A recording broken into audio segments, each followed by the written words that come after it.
Hi, my name is Ashraf Ismail, Game Director of Assassin's Creed 4 Black Flag, and I'm very proud to be showing off the Caribbean open world. Here, we're going to start with Edward. After completing a few missions, he's met up with the assassins, but he's not yet bought into the creed, so he still has this selfish need for fame and fortune. Edward is one of the most unique characters we've created for the Assassin's Creed universe. He is a man who is still trying to figure out who he is in life and what he wants to get out of it.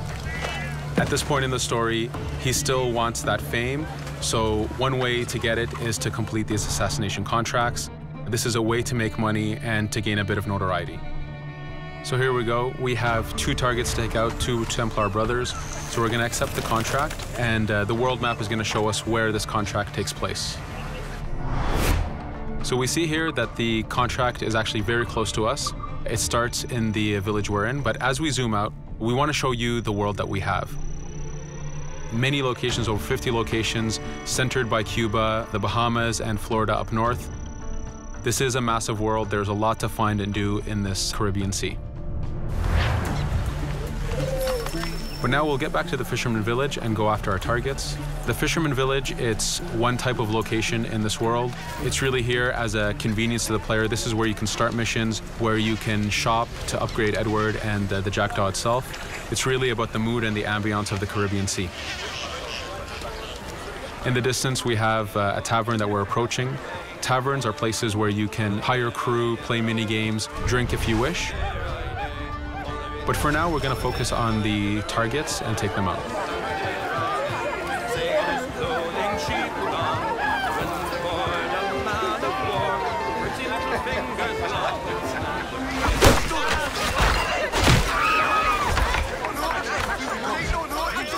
Now that we've taken out one brother, the other one's going to bolt. Just like classic ACs, we can chase him down and take him out that way, but there's many ways to complete this contract. We can use the new free aim system to shoot him this way, to eliminate him that way. We can jump onto the ship and take him out with his crew, but instead we're going to let him escape into the sea and follow him with the Jackdaw. This is your ship. This is the second main character of the game. You're going to have to customize and upgrade the ship as you go on this journey with Edward.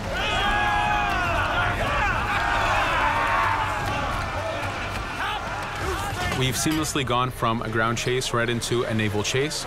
We could destroy the ship and complete the contract that way, but instead, using the spyglass, we can see that he's carrying a lot of rum. Rum is important in the economy system. It's one way of making a lot of money if you sell it properly. So instead of destroying the ship, we're going to plunder that ship. Fire! Here you can see the upgrades that we've made into the naval combat. Using the front cannons, you can shoot chain shots to slow down the ship. Using the new round shot mechanic of trajectory aiming, you can aim for the hull and do a lot of damage this way. This specific enemy is what we call a frigate.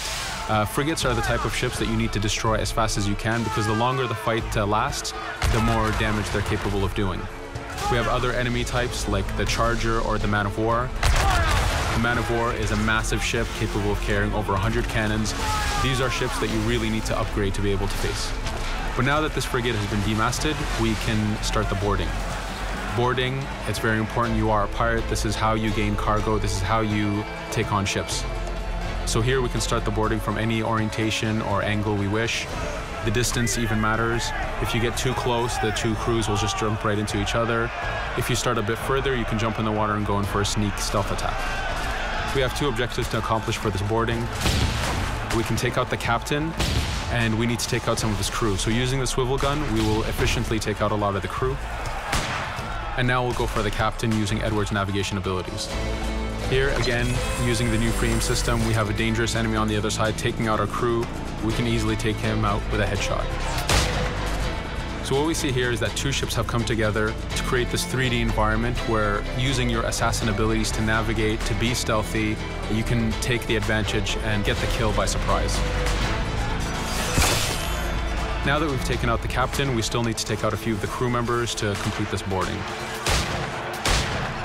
Now that we've plundered the ship, we're going to gain that rum that we saw earlier, but we're also going to gain ammo and crew members and some gold.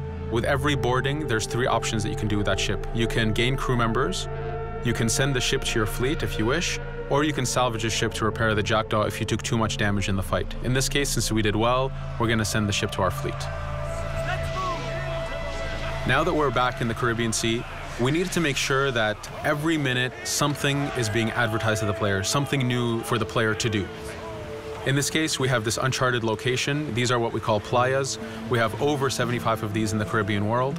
Every playa has something very important for the player to find, something that will help in upgrading Edward or the Jackdaw. So it's in your advantage to explore these locations.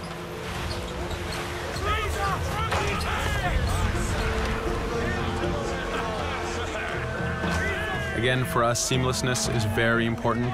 We needed to be able to explore this Caribbean world without having too much interruption in the action. So being able to just let go of the wheel anywhere we want, jump into the water, and swim over to that location.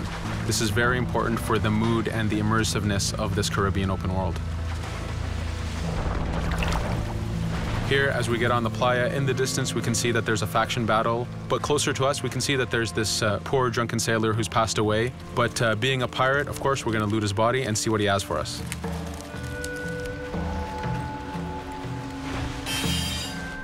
So we found a treasure map. This treasure map is asking us to go to an island called Misteriosa. Every time you find one of these, you know that you're going to find a treasure that is linked to the progression of the Jackdaw or Edward, so they are very valuable. Here we're going to take a look at that faction battle. We have a British ship facing off against a Spanish ship. We could jump in and take advantage of this opportunity, allowing each ship to weaken the other and for us to plunder both. But now we're going to make our way back to the Jackdaw. Again, this is the second main character of the game. There's a lot of customization and a lot of upgrading to do on the Jackdaw. You can upgrade all the weapons to fit the playstyle you wish.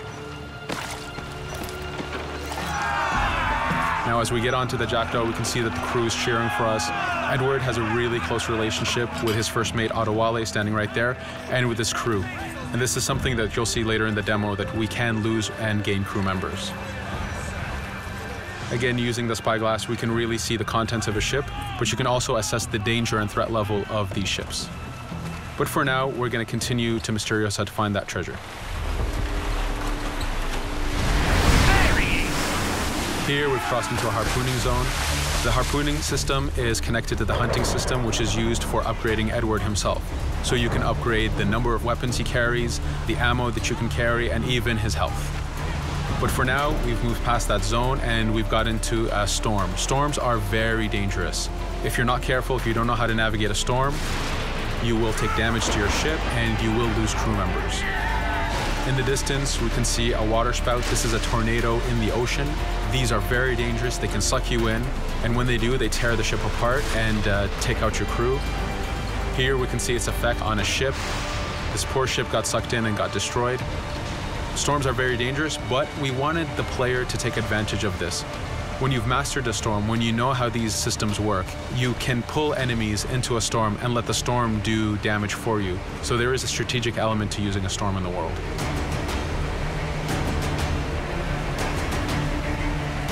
Here we can see that the storm is dying down a bit, but there's still this torrential downpour. It was very important for us to get the real mood of and atmosphere of the Caribbean in the weather cycles and in the daytime cycles.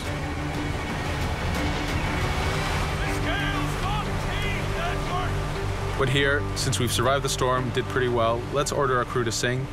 Sea shanties are a part of this game. It's a collectible that you can find in the world. So the more you find, the bigger playlist you have for your crew.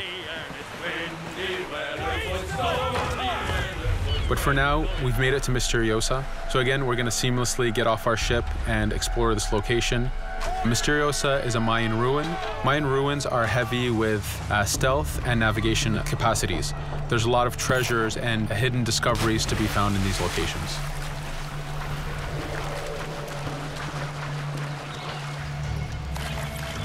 If we recall the treasure map, the treasure is hidden behind a temple.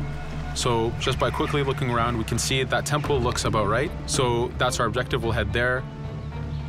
As we go this way, we can see there's a lot of guards on the beach.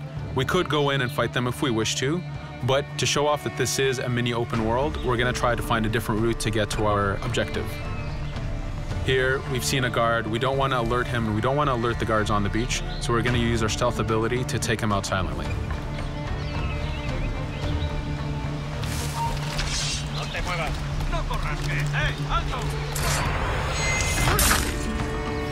With AC3, we were able to push the navigation in the frontier, which means using natural environments like trees and rocks and so on. Mayan ruins are the perfect place where we mix man-made structures and these natural environments. So you really get to feel how far the navigation abilities of the assassin have come since the original game.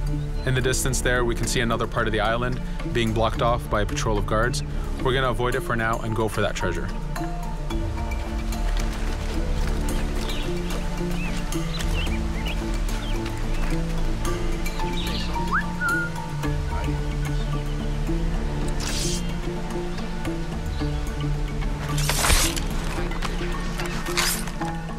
It's important for us to be able to give the players new tools, specifically for stealth. In this case, we have the blowpipe. Using the berserk darts, you make your enemies go crazy. Effectively, this means that they'll attack anything and everything in sight, including their own friends, animals, or Edward if he was in the way. So you do have to be careful with how you use it. But now that we've caused a distraction, if we happen to fall down there, at least there's already a bit of damage done for us. But using our navigation skills, we're able to get past that area without any trouble. There in the distance, you can see the jackdaw placed exactly where you left it when you got onto this location. It's really important for us to show the beauty of this Caribbean world. The Caribbean has some amazing vistas, and we pushed ourselves to replicate this in the game.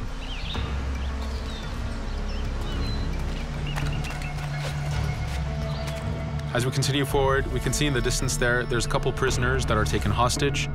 This is a scenario that you need to use stealth. If you're detected by those guards, they will kill the hostages. So in this case, it's to your advantage to use the environment to figure out how you can take out those guards without being detected. In this case, it's 2 guards, so it's not too hard. There are other scenarios where you have more guards and you have to figure out how you can take all of them out at the same time. Now that we've freed these prisoners, they are more than happy to join our crew. This is just one way of gaining crew members. As mentioned earlier, there's the taverns. There's actually many different setups of gaining crew.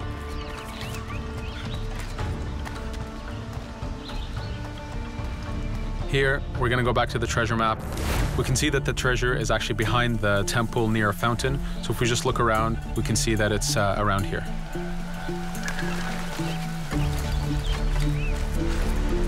Now that we've found the treasure, what we've actually found is a blueprint.